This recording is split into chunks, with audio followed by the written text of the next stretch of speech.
Hello दोस्तों। आज के इस वीडियो में हम देखेंगे कि किस तरह से एक गिवन एरे के अंदर हम किसी एलिमेंट को सर्च करते हैं और इस सर्चिंग मेथड को हम लीनियर सर्च के नाम से जानते हैं। सबसे पहले हमारे पास एक एरे होना चाहिए।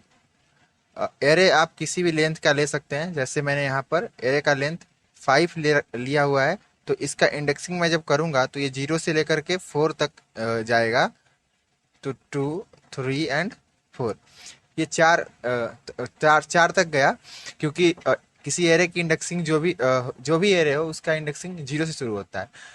सबसे पहले मैं इस एरे के अंदर एलिमेंट्स लिखता हूँ। जैसे मैंने लिख दिया 2, 5, 7, 6 एंड 1।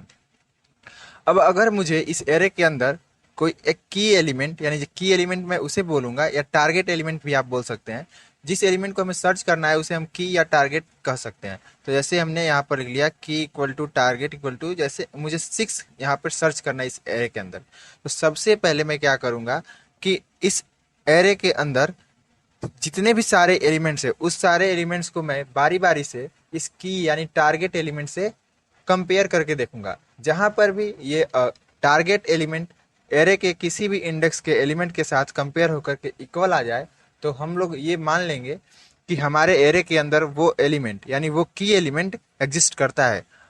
ऐसा भी हो सकता है कि हमारे एरे में सेम की एलिमेंट और सेम टारगेट एलिमेंट एक से ज़्यादा बार भी आए, लेकिन जो सबसे पहले एलिमेंट हमें फाइंड होता है, जो सबसे पहले एलिमेंट हमें मिलेगा एरे के अंदर, उसी को हम लोग लीनियर सर्च में मान लेते हैं कि हमारे हमारे एरे में वही एलिमेंट फाइंड हो गया। तो सबसे पहले हम इसका लॉजिक यानी देखते हैं किस तरह से हम इसे लॉजिकली इम्प्लीमेंट करते हैं। उसके बाद हम कोड को देखेंगे। तो सबसे पहले मैं की एलिमेंट को फर्स्ट एलिमेंट के साथ यानी ए ऑफ 0 के साथ मैच करके देखता हूँ, और जो ए ऑफ 0 है वो हमारे पास 2 है। अब हम देखेंगे कि क्या ये 2 हमारे की एलिमेंट यानी 6 के इक्वल है। अगर ये की एलिमेंट हमारे एरे के फर्स्ट इंडेक्स से इक्वल होता है, तो हम यहीं से अपने एरे के लूप के अंदर से बाहर निकलेंगे।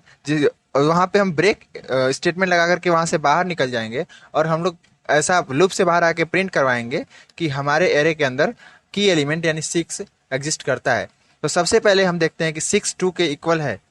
तो यहाँ पर ये कंडीशन फॉल्स हो गया, क्योंकि 6 2 के इक्वल नहीं है, और हमारे एरे का जो आइटरेशन है वो सेकेंड एलिमेंट यानी कि इंडेक्स नंबर 1 पर मूव कर जाएगा। तो फिर जब हम फर्स्ट इंडेक्स वाले एलिमेंट को देखेंगे तो वो हमारे पास 5 है, और हमारे पास की एलिमेंट 2 है।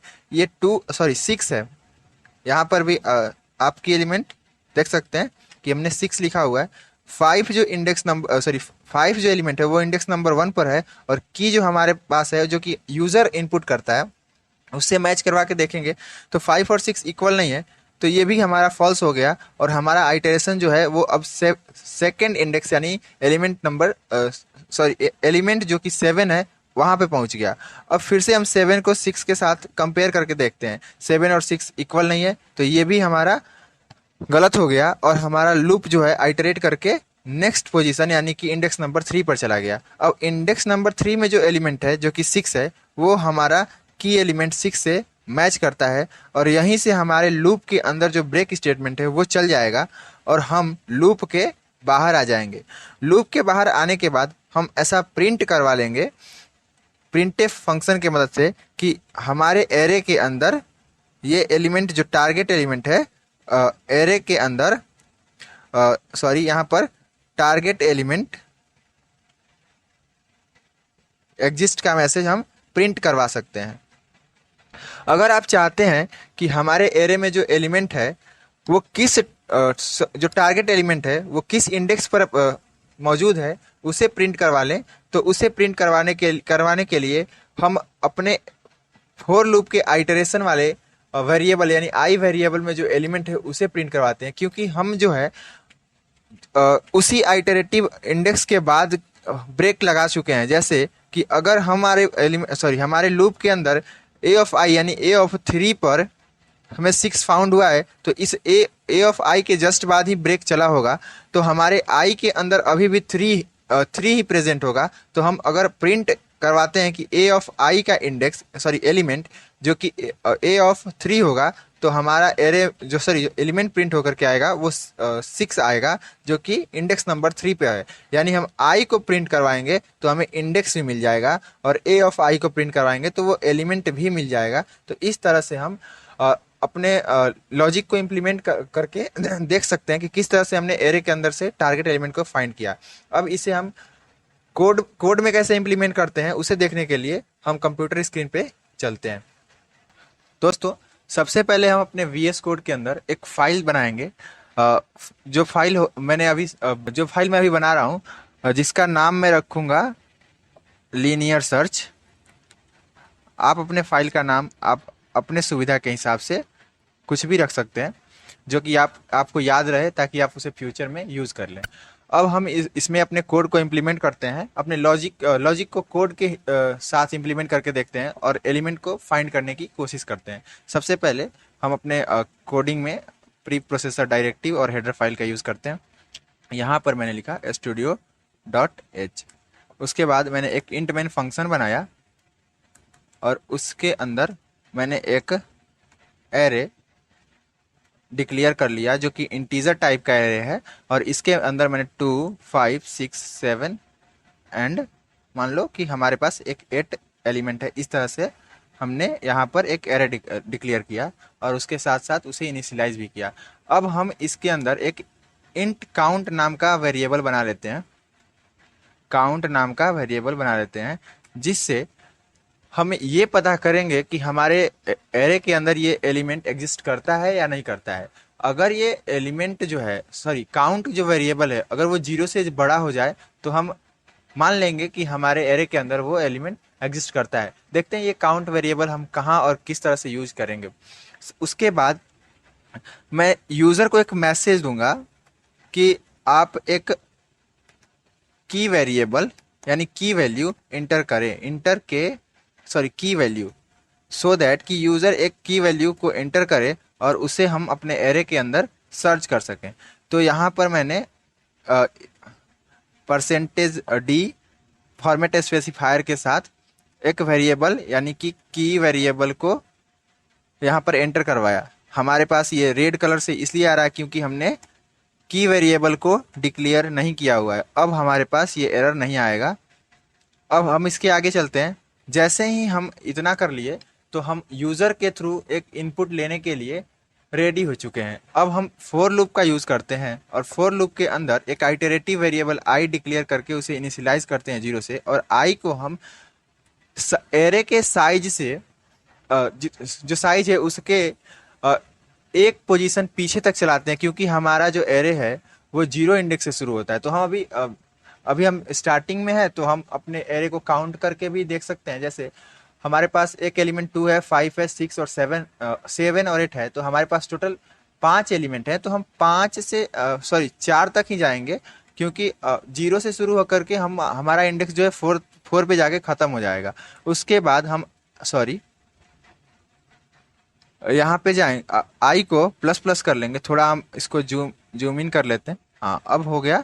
अब इसके अंदर हम इफ कंडीशन लगाएंगे और इफ कंडीशन के अंदर हम ये चेक करेंगे कि जो ए ऑफ आई है क्या वो की यानी कि टारगेट वैल्यू के इक्वल है। अगर हमारा जो ए ऑफ आई यानी एरे का फर्स्ट इंडेक्स या एरे का जो भी एलिमेंट है वो की के वैल्यू के साथ मैच करता है, तो हम काउंट वेरिएबल को इंक्रीज कर लेंगे और काउंट वेरिएबल को इंक्रीज करके और लूप से बाहर निकलेंगे। जैसे ही लूप से बाहर निकलेंगे फिर से एक इफ कंडीशन लगाएंगे और इफ कंडीशन के अंदर हम चेक करेंगे कि काउंट जो है क्या काउंट ग्रेटर देन 0 है। अगर हमारे काउंट वेरिएबल का वैल्यू ग्रेटर देन 0 हो गया तो हम प्रिंट कर लेंगे कि एलिमेंट और की वैल्यू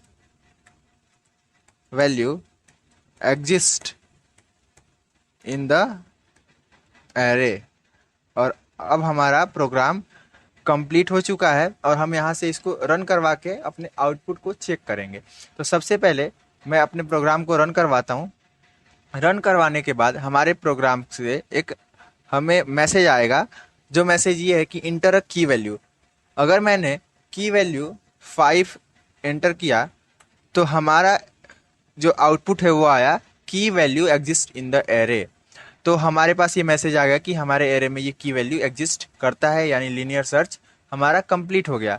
बट हम इसको अपने अपने लॉजिक यानी जो हमने अभी आगे समझा है पेपर पे, उसको इम्प्लीमेंट करके देखते हैं। ये तो हमारा एक बेसिक मेथड हो गया कि हम जस्ट एक मैसेज प्रिंट करवा लेते हैं कि हमारे एरे के अंदर वो एलिमेंट एग्जिस्ट करता है। बट हम अगर चाहते हैं कि हमारे प्रोग्राम के अंदर वो एलिमेंट एग्जिस्ट करता है या नहीं, वो प्रिंट करवा के और उसका इंडेक्स पता करें, तो हम इसे भी आसानी से कर सकते हैं। सबसे पहले हम इफ कंडीशन के अंदर वो चेक करेंगे और वहाँ पे हम जहाँ पे हमें वो एलिमेंट मिल जाएगा वहाँ पर हम ब्रेक स्टेटमेंट लगा लेते हैं। ब्रेक स्टेटमेंट लगाने से हमारा जो लूप है वो ख़त्म हो जाएगा और हम अपने लूप से बाहर आ जाएंगे। उसके बाद हम इस इफ कंडीशन को नहीं चेक करेंगे और यहाँ पर हम प्रिंट करवाएंगे जस्ट कि जो हमारा ए ऑफ आई है, यानी कि जो एल की वैल्यू है वो किस इंडेक्स पे एग्जिस्ट करता है। तो सबसे पहले हम लोग लिखेंगे की value exist in the array at index percent d. अब हम यहाँ पर आई को प्रिंट करवाते हैं। मैंने आपको बताया था कि आई को प्रिंट करवाएंगे, सॉरी आई को इसलिए हम लोग प्रिंट करवाएंगे क्योंकि जहाँ पे हमारा ये स्टेटमेंट यानी फॉर लूप वाला स्टेटमेंट ब्रेक के सामने साथ जैसे ही ब्रेक इंस्ट्रक्शन चलेगा इस लूप के अंदर, तो हमारा ये लूप खत्म हो जाएगा और हम वहाँ से बाहर निकल जाएंगे। तो आई का जो अपडेटेड वैल्यू होगा वो हमें मिल जाएगा। यहाँ पर आई के सामने एरर इसलिए आ रहा है क्योंकि ये आई जो है एक लोकल वेरिएबल बना हुआ है, हम इसे ग्लोबल वेरिएबल बना लेते हैं और यहाँ पर हम आई को डिक्लेयर कर लेते हैं। अब ये हमारा एरर नहीं आएगा।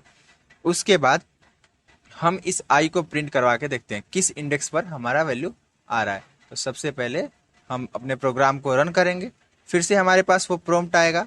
हम अपने एरे के अंदर 6 को, मान लो कि हम 6 को सर्च करना चाहते हैं, तो हमारे पास देखिए 6 मैसेज आया की value exist in the array at index 2। अब हम काउंट भी कर सकते हैं, जैसे आप यहाँ पे देख सकते हो कि 0 पोजीशन पर 2 है, 1 पोजीशन पर 5 है और 2 पोजीशन पर 6 है, यानी इंडेक्स नंबर 2 पर हमारा जो की वैल्यू यानी 6 जो है वो एग्जिस्ट करता है। तो इस तरह से हम अपने प्रोग्राम के अंदर लीनियर सर्च के थ्रू ये पता लगा सकते हैं कि हमारे एरे के अंदर कौन से इंडेक्स पर हमारा टारगेट वैल्यू एग्जिस्ट करता है। अगर हम चाहते हैं कि वो वैल्यू भी प्रिंट करवाएं तो आप इजीली इस प्रिंट इफ स्टेटमेंट के अंदर वो वैल्यू यानी ए ऑफ आई को भी प्रिंट करवा सकते हैं। उसको करवाने के लिए आपको यहाँ पर एक और भी %d लिखना होगा और इसके आगे आप ये कॉमा लगा करके ए ऑफ आई को प्रिंट करवा लो।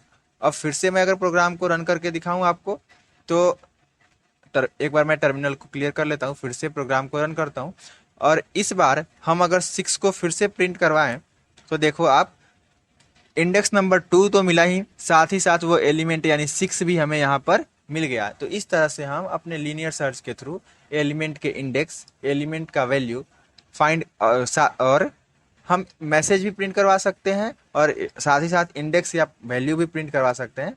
तो इस तरह से हमने लीनियर सर्च को इम्प्लीमेंट किया, उसका लॉजिक समझा।